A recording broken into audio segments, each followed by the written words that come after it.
Hey everyone, David C. Anderson here coming at you from the Knife Center, and it's that time of the week where we take a look at the coolest new knives that have just hit our shelves. Let's check them out.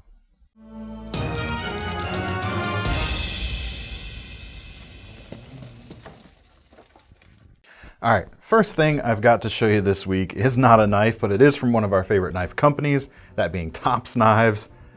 Check this guy out. This is quite aptly named the Mini Slingshot. Made in the US, coming in about 75 bucks right now. And I was all ready to just like laugh at this thing and dismiss it. But I got to admit, I've kind of quickly fallen in love with this little guy. I actually really like it. But look how small that guy is. Not too big at all. Very easy to fit in the pocket or carry with you easily. In fact, I'll show you the sheath before we go any further. Comes with a really nice sheath with the flap over the top. Everything tucks in quite nicely. And you can carry it a few different ways. Pocket, obviously, but the belt loop on the back, you can run it either horizontally or vertically, which is quite nice. I often actually, part of my EDC, I carry some horizontal pouches on my belt. It's how I carry a few of the pieces of gear that I have with me, and this would be very comfortable and very easy to add if I were the type of person that might need a little slingshot with me day to day.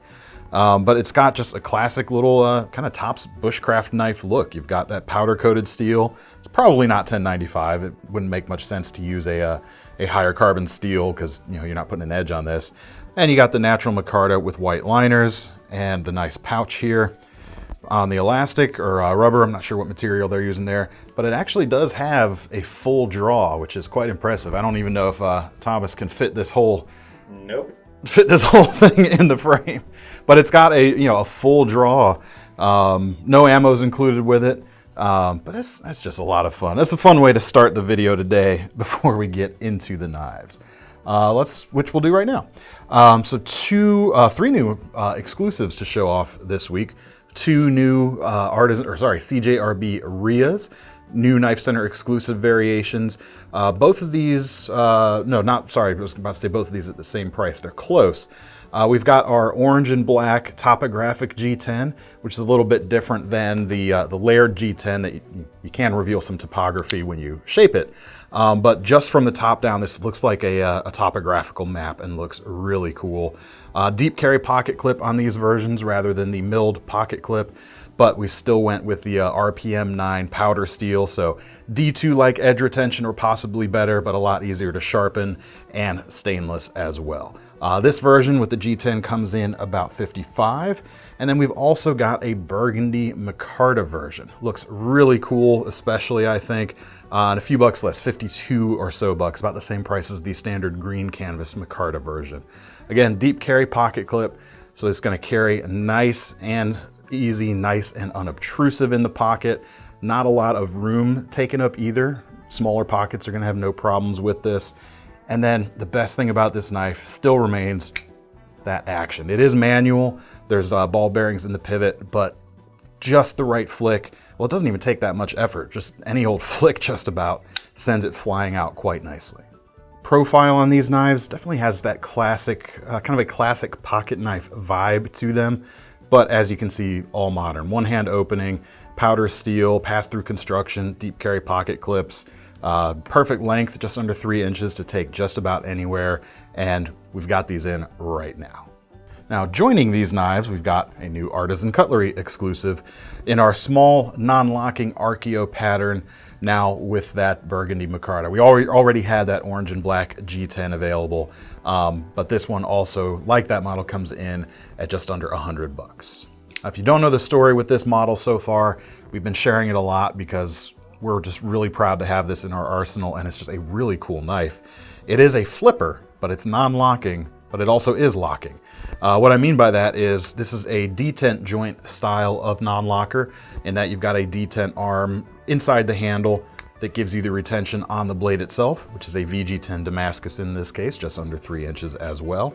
But even though the blade itself doesn't lock open on its own, you do have the small pin on the lanyard, insert into the back, and now you've essentially wedged the tang in place so it is locked, and that'll work in the closed position as well. Or you could just remove this if you don't want. It's certainly not a necessity to use the knife, and certainly not a necessity to have some safety when using the knife either, because that flipper tab is going to keep the blade from closing on you if it were to kind of disengage. But the advantage of these, of course, you get fidget-friendly action in a non-locking folder, both on the open and the close, which is a pretty unique combination. And this is kind of the workhorsiest version, I think, of this small non-locking Archaeo that we've come out with. Just standard gray titanium hardware here on the back, and a slightly more subdued look. They still have that nice VG10 Damascus. All right, next up, we've got the satin blade versions of the new Pintail from CIVIVI are now back in stock, and probably one of my favorite CIVIVI designs of late. Comes together really nicely. The price point on these is just over 83 bucks, and that's because we see an upgrade here from their typical stainless steels or D2s that they use to an S35 VN blade. Another knife here, right under that 3-inch mark. You've got a really great shape for EDC, nice high hollow grind, very thin edge. The fact that you can get that material on a knife built to kind of CIVIVI's real high standards at this kind of price is really nice. Micarta for the handles on this particular one, that's a natural Micarta, but there's some other versions. Liner lock, ball bearing pivot. You've also got a deep carry pocket clip here.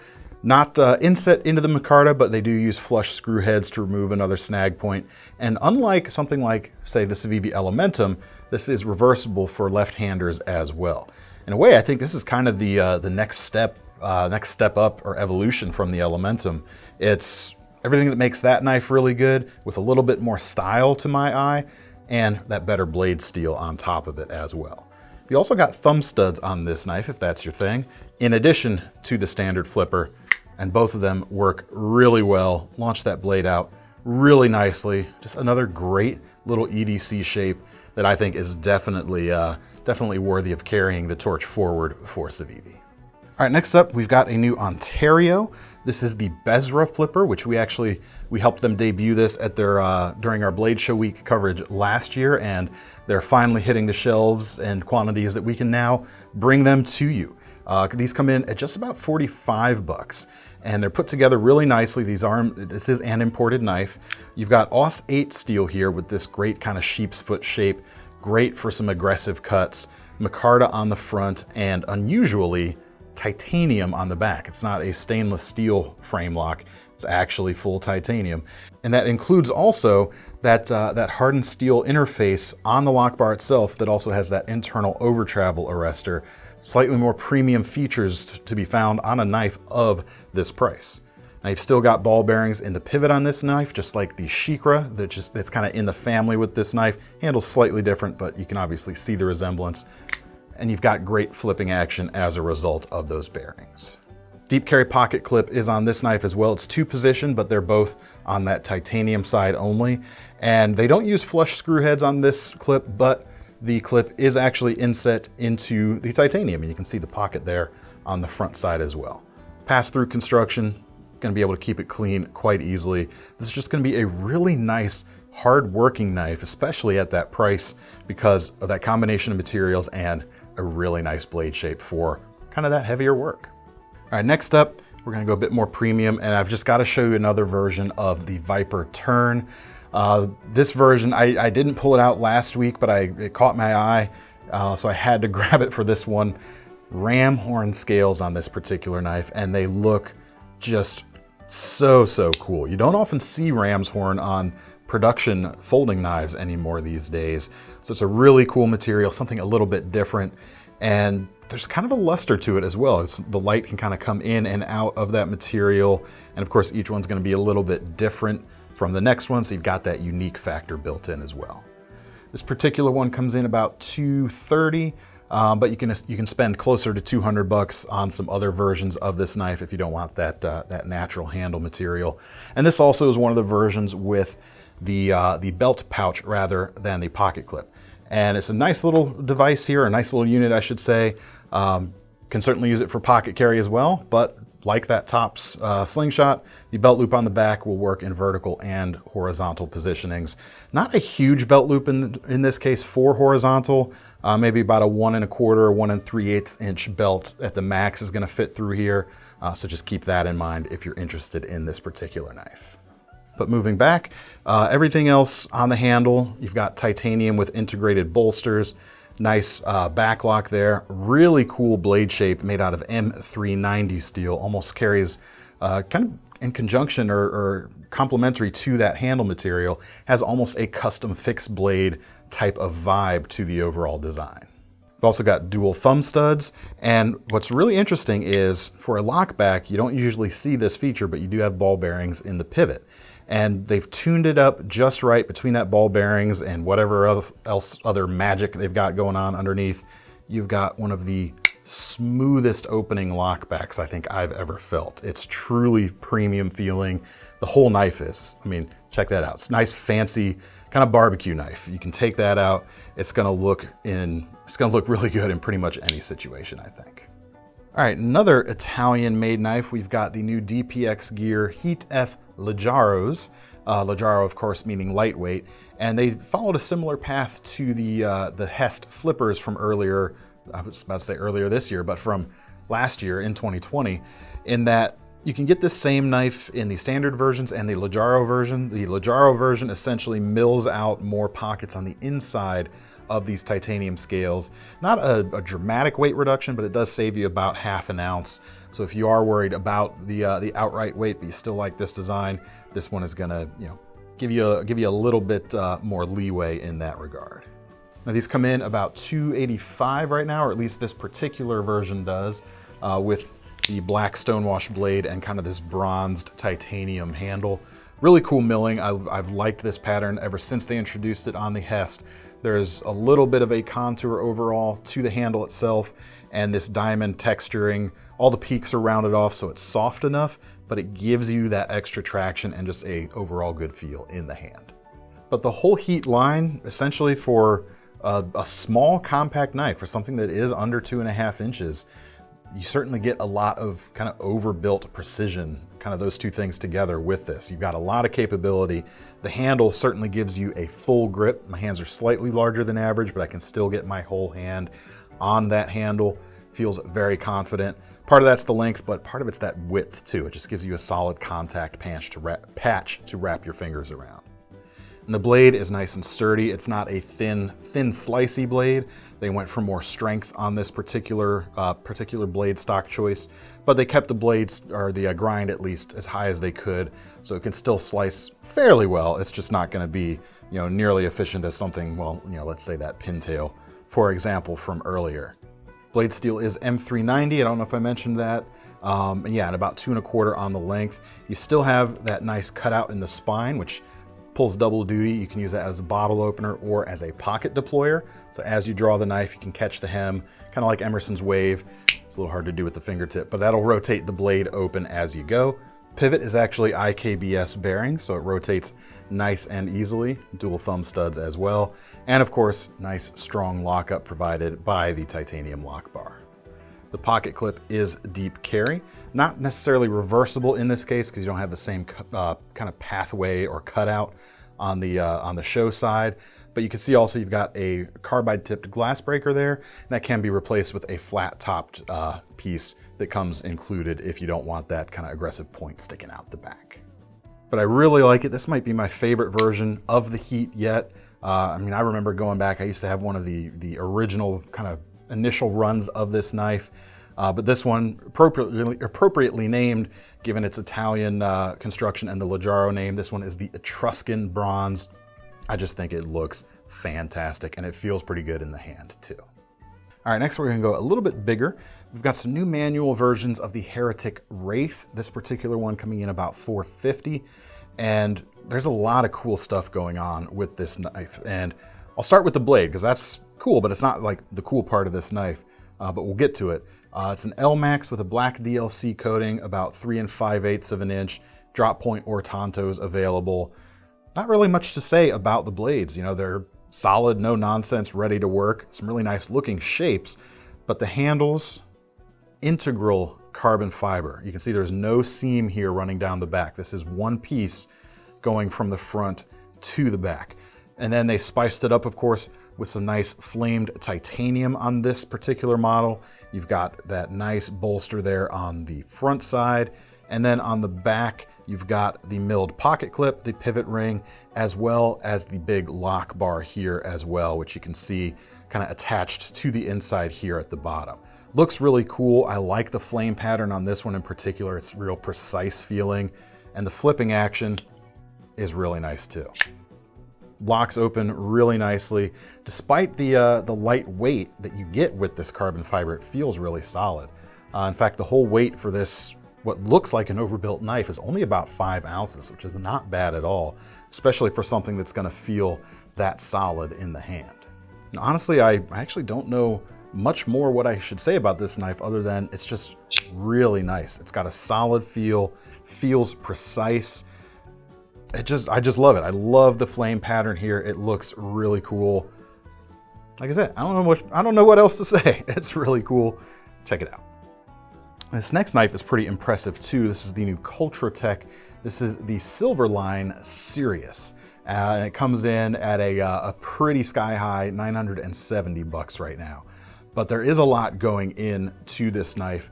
And again, just like that previous knife, I think a lot of the expense and a lot of the specialness is coming into the handle even more so than the blade. So we'll start with the blade first again.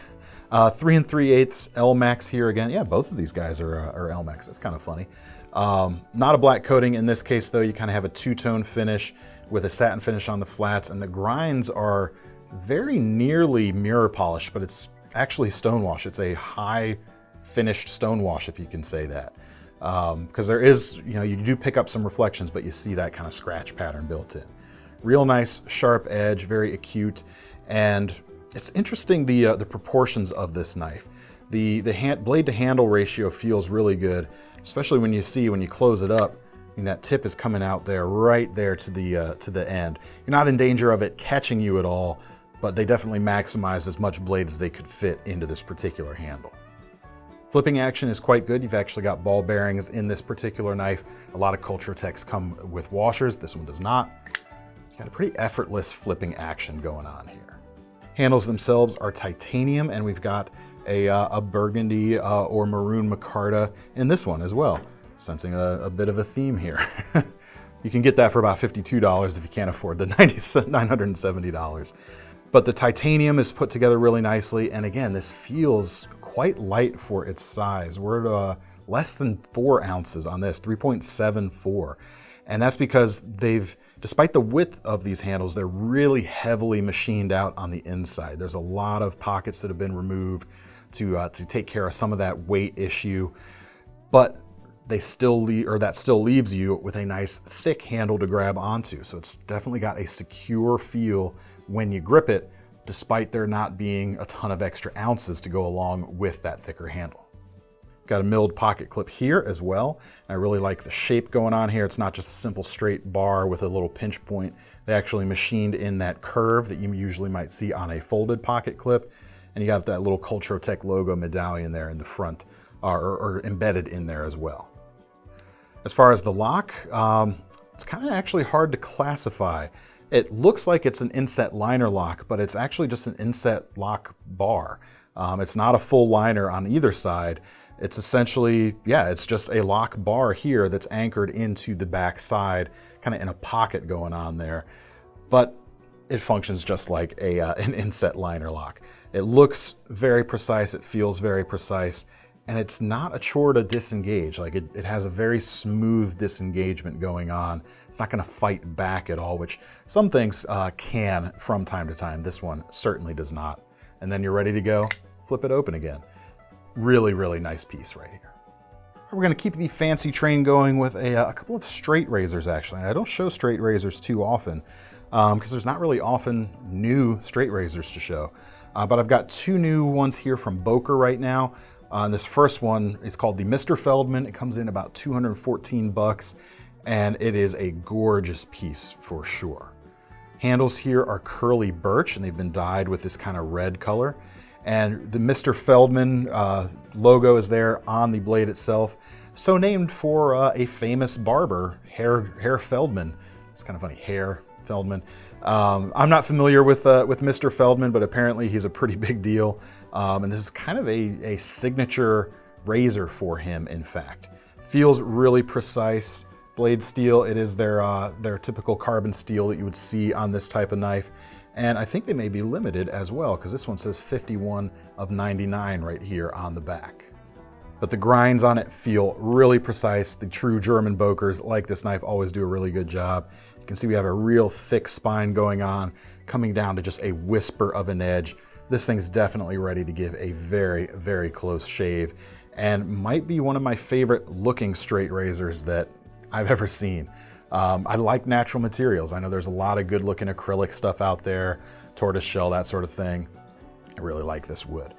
If a full bore, full fat straight razor is not your thing, we have another one here. This is called the Barbarette, and this is designed to fit exchangeable blade straight razor or razor blades that you could use on this rather than having to worry about stropping and maintaining a standard blade. This is called, I just told you it's called the Barbarette, and this comes in at just under 60 bucks, about 59 and some change. So this would be a great way to get into seeing if straight razoring is a thing for you. Obviously, you know, can't take my word for it. I don't worry about that so much, but it feels really well put together. You got that carbon fiber, and this is not a G10 with a carbon fiber overlay on the top. These handles are full carbon fiber with those nice red liners. It has a pretty cool kind of racy look going on. And then of course, with the convenience of that replaceable blade right there, it's gonna be real easy to use and real easy to get the hang of this style of shaving before you decide if you wanna go any further than that. All right, next up, we've got a new kitchen knife from Viper.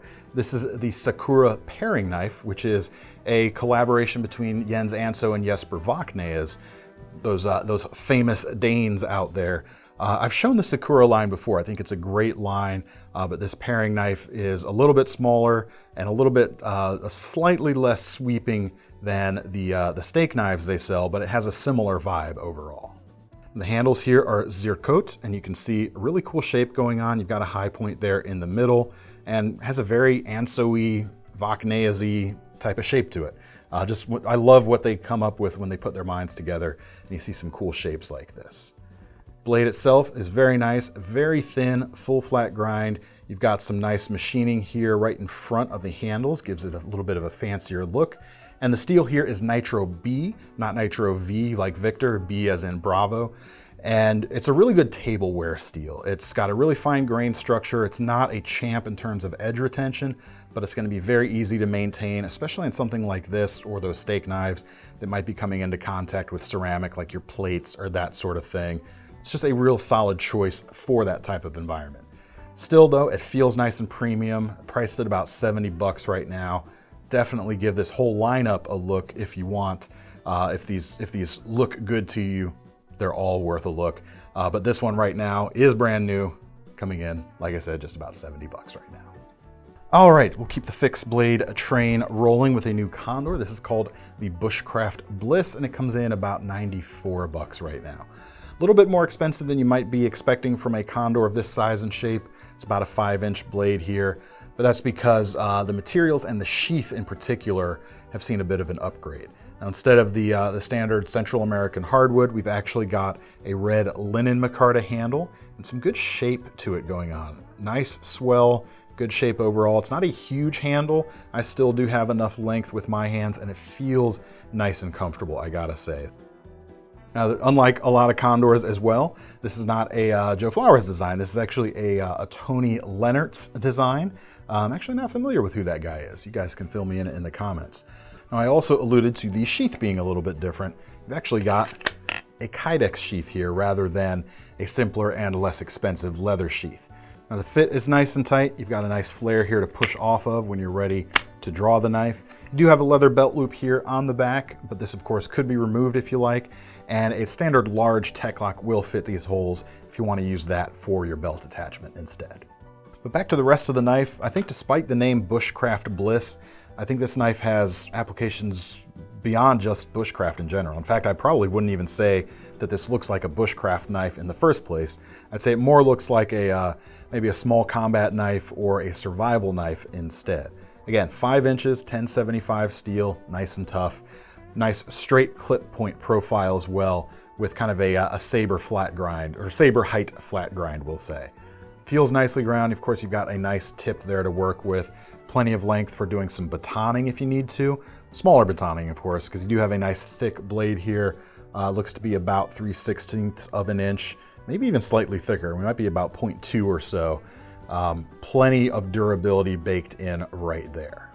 Now you do have some sort of tall jimping here at the back, and it's kind of interestingly placed actually. I think in a standard grip, if I was kind of choking up to push down on a cut, my thumb actually sits in front of that jimping and in that type of grip. But it would come in handy if you were trying to, needed to do some thrusting or piercing. You can kind of get behind that a little bit and it's gonna give you some traction right there.